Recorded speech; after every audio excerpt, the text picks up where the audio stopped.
For today's video, magagawa ako ng guyabano ice cream. Ayan, may dalawang guyabano ako na tinanggalan ko na ng buto at ilalagay lang natin ito sa lagayan ng ating blender, stick blender.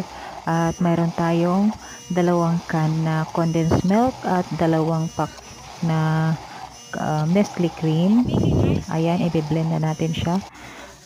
At ilalagay na natin yung ating condensed milk at saka Nestle cream. I-blend lang natin siya ng dahan-dahan.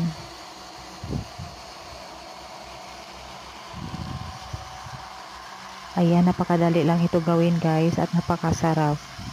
Simple lang yung ingredients niya.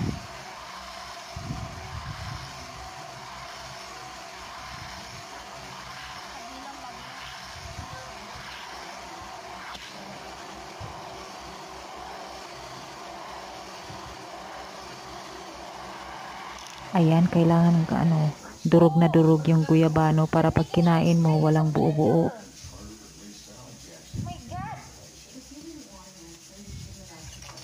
At ililipat na natin dito sa ating lagayan na plato. Pero marami itong gagawin ko guys, kaya ililipat ko siya uli mamaya sa malaking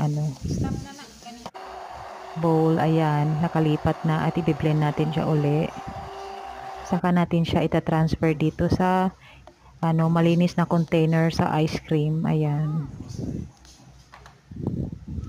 At ilalagay lang natin siya ng overnight sa ating freezer. Tapos kinabukasan, matigas na siya. Ayan. Matigas na siya. Pwede na natin kainin. Ayan guys, yun lang ang ating video for today. Thank you for watching. Bye bye. God bless.